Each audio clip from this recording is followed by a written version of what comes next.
बोलिए श्री सदगुरुदेव की। बिल्कुल ऐसे इतने जने बैठे, जोर से जयकारा लगाओ जिससे पता चले कि सत्संग हो रहा है। बोलिए सदगुरु श्री कबीर साहेब, सदगुरु श्री राम स्वरूप साहेब, सदगुरु श्री पूरन साहेब की।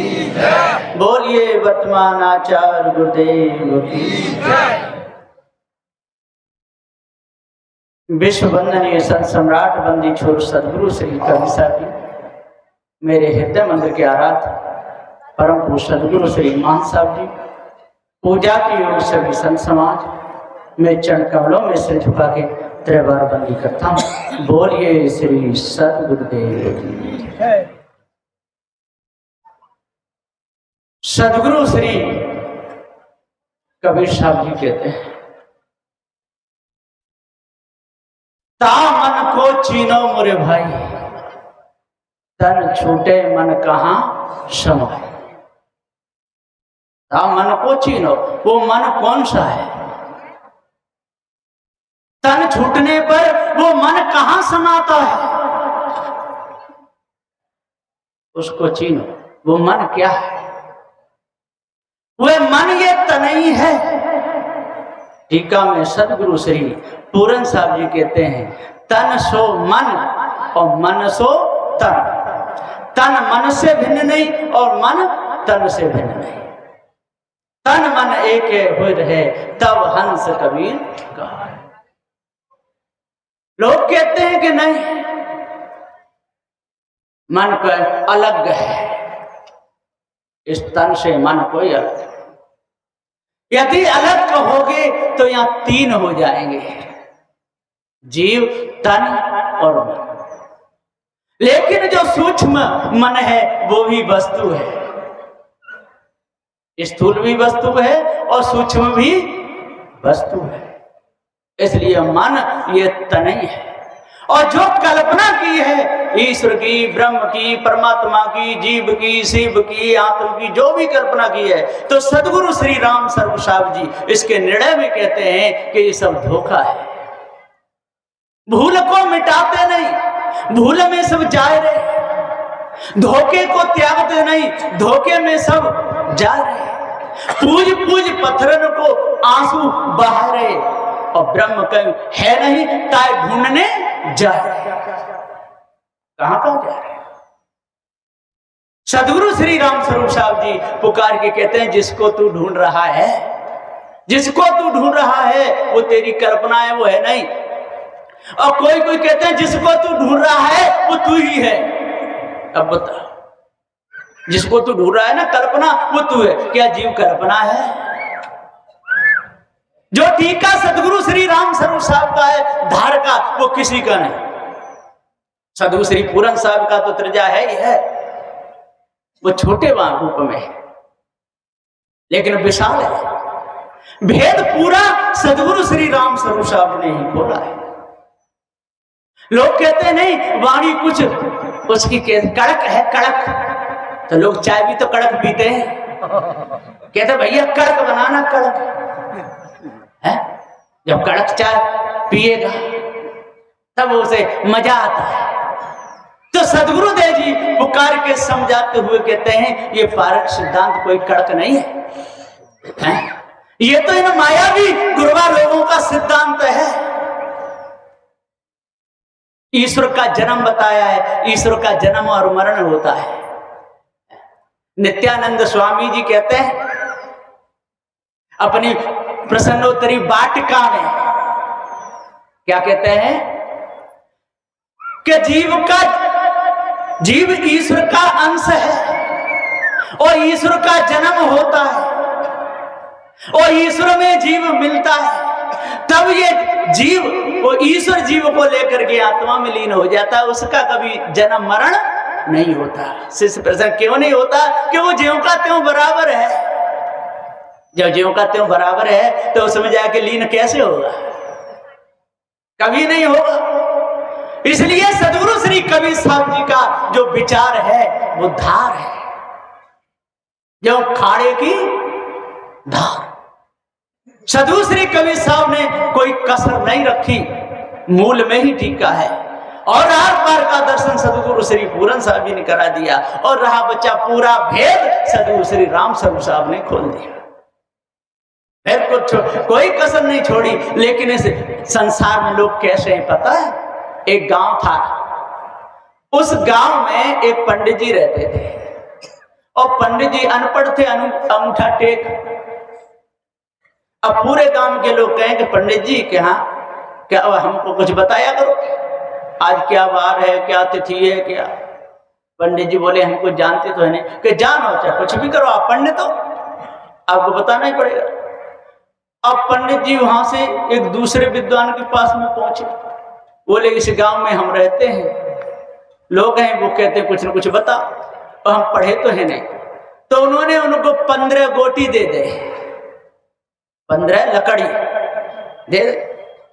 और देखो ये क्या है, आज क्या है, पूर्णमासी, परवा, दौज, तीज, चौथ, पांचे, छठ, साते, आठे, नौवीं, दसवीं, 81, 82, 13, 14 मावस, ऐसे। और यहीं से फिर मावस से फिर मावस, परवा, दौज, तीज चालू हो जाए। और ये लकड़ी ऊपर की अलमारी में से नीचे रख देना, और दूसरे दिन फिर दूसरे लेकर सोई बोई तिथि आ जाएगी। पंडित जी बोले जी बात अच्छी बन गई। अब वो लकड़ियों को ले आए, अमावस का दिन आया, लोग आए पंडित जी के यहाँ आज कौन सी तिथि है, क्या आज अमावस्या है। अरे कि पंडित जी तो बड़े विद्वान है, ये तो तुरंत बता दिए कि अमावस्या है। अब दूसरे दिन आए, तीसरे दिन, तो अमावस, परवा, दो, तीज, कि आज क्या है, क्या तीज है। लोग कह रहे पंडित जी बिल्कुल पढ़े ना है, और ये तो खटाखट बता देते, ये मौज आएगी वो तो। अब एक दिन उनकी लड़की झाड़ू लगा रही थी पंडित जी की, वो लकड़ी पड़ी कि क्या पिताजी ने जहाँ कचड़ा बन दिया है, सारी लकड़ी झाड़ के और जा घूरे पे पटक दे। अब लोग आए, ले पंडित जी आज कौन सी तिथि है।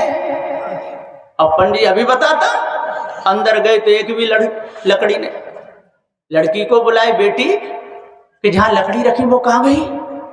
पिताजी कचड़ा था, मैंने घूरे पे फेंक आई। अरे वही तो हमारी पत्रा थी। अब वो इतना जानते नहीं थे कि और 15 कहीं से टोल लाने। वो बोले जिन्होंने शक्ति है, इसके द्वारा सारा काम होता है। कि अब क्या करें, अब तो पंडित जी मूड पर के बैठ गए, बहुत देर हो गई। लोग बोले पंडित जी जल्दी आओ।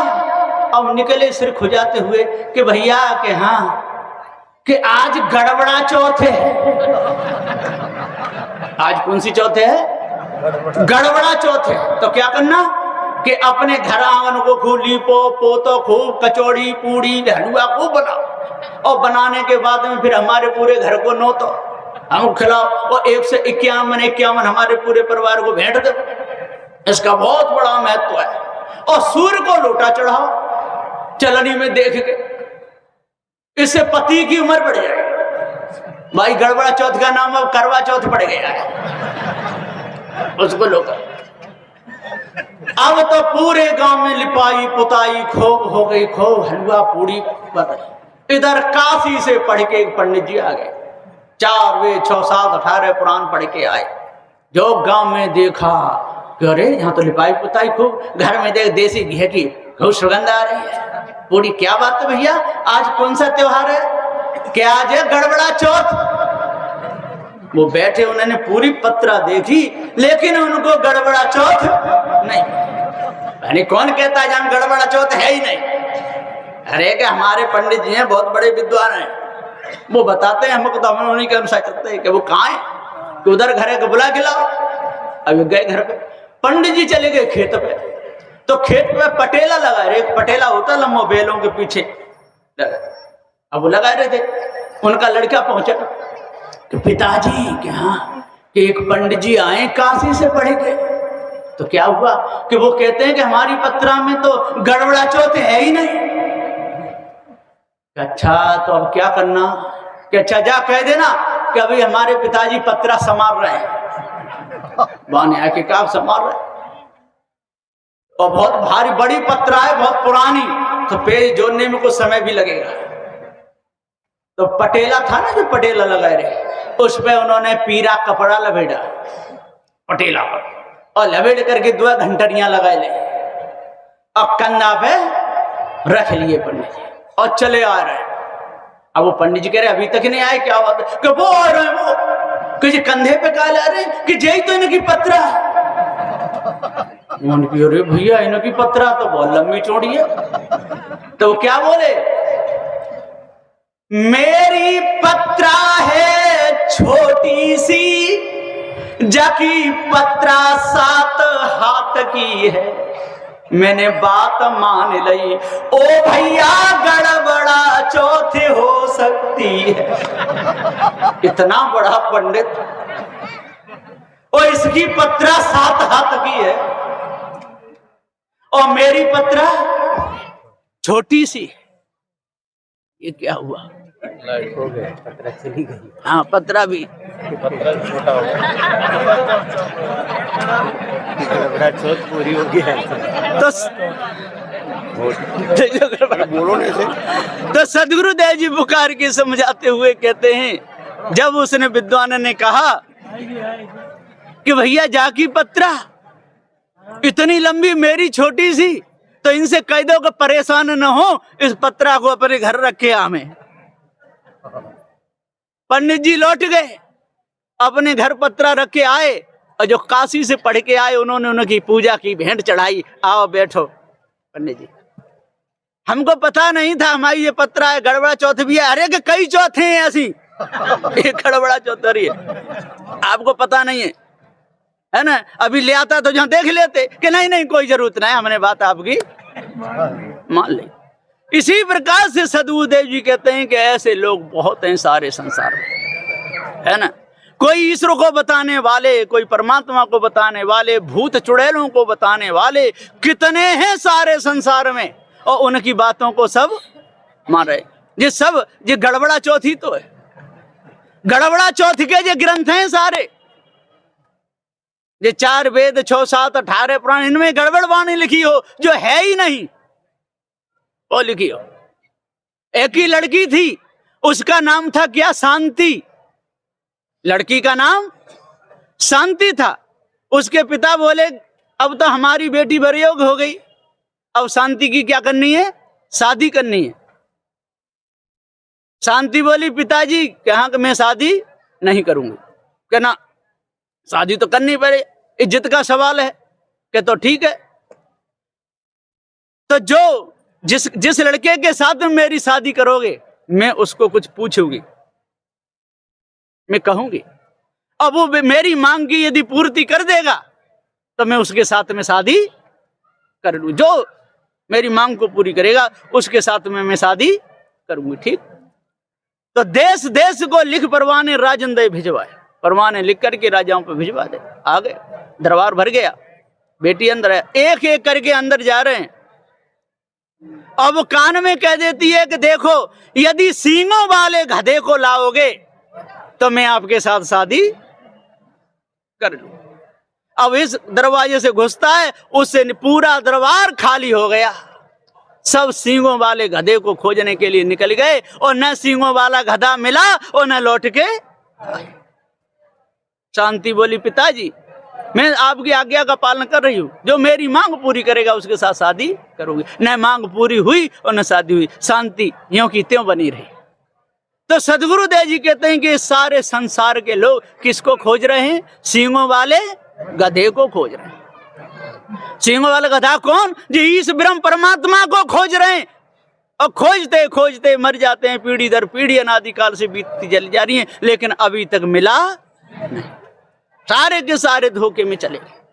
साहब कहते हैं कि जब तक आप अपने आप को नहीं जानोगे, जब तक पार की संतों की शरण में लग करके इस भ्रम को आप दूर नहीं करोगे, कालमा को नहीं मिटाओगे, तब तक भूले ही रहोगे। सारा संसार भूला हुआ है। कहा है विद्वानों ने कि हाथिन के दांतन के खिलौना बने भांति भांति के, और सिंह की खाल शिव शीस पे चढ़ाई है। पशुओं की खाल सो किसान कमावत खात, बकरा की खाल समाज में बजाइए, गेड़ा की खाल को सहारो लेत, सूरमा और मिर्गा की खाल मन तपसी के भाई है, सावर की खाल के सिक्काऊ बनत सिपाही के, जा मानुष की खाल काऊ काम में न आए, इसी काम में नहीं। सदूत कहते हैं कि मानुष तेरा गुण बड़ा, मांस न आवे काज, हाड़ न होते आवरण, तुचा न बाजन बाज। तेरा गुण बड़ा है मनुष्य, तेरा गुण बहुत बड़ा है। देख तेने मोबाइल बना दिया है ना, कितना अच्छा, माइक बना दिया, घड़ी बना दी, जितने यंत्र हैं सारे संसार में, इनको बनाने वाला कौन है? तू है। लेकिन अपने आप को भूल गया, यंत्री चेतन जीव यंत्र के चक्कर में अपने आप को भूल गया। मोबाइल बिगड़ जाए तो कौन बनाएगा, मशीनरी बिगड़ जाए तो कौन बनाएगा, हवाई जहाज बिगड़ जाए तो कौन बनाएगा? ये मनुष्य ही बनाएगा। और मनुष्य कहता है कि नहीं, ये क्या यंत्र बड़ा है, यंत्र बड़ा क्या यंत्री, यंत्री ना हो तो यंत्र को कौन बनाएगा, और यंत्र बिगड़ जाए तो कौन उसको बनाएगा? देखो अयोध्या में और रामचंद्र जी की मूर्ति रखी है, कितनी सुंदर है, आंख कितनी सुंदर हैं, दांत कितने सुंदर, ऐसा ऐसा यंत्र लगा दिया गया है, आंख खूब खुलती मिचती है, वो मूर्ति हंसती है, दांत भी दिख जाते हैं, लेकिन उपदेश नहीं करते। यदि यंत्र को फिट कर दे तो उपदेश भी करे। आजकल यंत्र कहते टंकी भर गई बंद करो, और कोई कह दे वहां जीव है, तो क्या वहां जीव है? वो जीव नहीं। तो सदगुरु श्री कबीर साहब जी पुकार के समझाते हुए कहते कोई लाखों यत्न कर ले, लेकिन बिना जीव के कोई भी यंत्र नहीं बन सकता है, सारे यंत्र जीव से बने। तो सदगुरु देव जी पुकार के समझाते हुए कहते हैं तू जीव जनैया सत्य है, तेरे ऊपर और न कोई, और ईश ब्रह्म आत्म परमात्म गुरवन का ब्रह्म होई। सदगुरु श्री शीतल साहब जी कहते हैं कि सारे संसार में लोग धोखे में भूले हैं और धोखे में पड़कर अपने समय को निकाल रहे हैं। पार की संतों की शरण में आते नहीं, पार की संतों का सत्संग सुनते नहीं, और पार की संतों का सत्संग सुन भी ले तो उनको बुखार आ जाता है, टट्टी करो देते हैं, और जो है नहीं उसका गुण गाते हैं, और जो है उसका अनादर करते हैं, और जो है नहीं उसकी सेवा करते हैं। क्यों? कि वो टट्टी पेशाब करेगा ही नहीं है? और है उसकी सेवा करेंगे, बड़ा बूढ़ा बुढ़ापा है तो करेगा। लोग कहते हैं हनुमान द्रोणागिर पर्वत को उखाड़ लाए। आप 1 कुंटल वजन पीठ पे रख के छत पे चढ़े तो क्या रोटी खाओगे? 1 कुंटल जो रख के छत पे चढ़ेगा तो कम से कम 5 रोटी तो खाएगा। और जो पूरे द्रोणागिर पर्वत को ही उखाड़ ले तो वो कितना भोजन पाएगा, कितना पाएगा? अब आप विचार करो। और जब मल त्यागेगा तो ये पहाड़ सब हनुमान की टट्टी के ही क्या? लोग बिल्कुल विचार नहीं करते। पढ़े लिखे, बड़े पढ़े लिखे विद्वान है, युग सहस्त्र योजन पर भानु, लीलियो ताये मधुर फल जान। युग सहस्त्र 2000। तो सदगुरु देव पुकार इतनी दूरी पर, और कौन है? सूर्य है। 1 योजन 4 कोस का होता है, और उस सूर्य को और हनुमान ने बचपन में मधुर फल समझ करे और निगल लिया। कितना बड़ा धोखा है। इसलिए पार की संतों का सत्संग करके, पार की संतों के पास में आकर के जो भूल नहीं मिटी है उसको मिटा लेना चाहिए, धोखे को दूर करना चाहिए। ऐसा मौका कहीं नहीं मिलेगा, है ना। श्री कवि निर्णय मंदिर है, सदगुरु श्री पूरन साहब की ये स्थली है, यहाँ साधना की है। सदगुरु श्री पूरन साहब जी ने पूर्णिमा के दिन टीका किया, तीज के दिन शरीर उनका छूट गया, कल की उनकी पुण्यतिथि है। तो सभी माता बहनों से, भाइयों से, सबसे ये मेरी गुजारिश है कि भेद को सही समझें और भूल को अपने अंदर से निकालें, और पार की संतों के पास में आकर के और जो भूल ना मिटी हो तो उसको सुधार लें। बोलिए श्री सद्गुरुदेव की जय।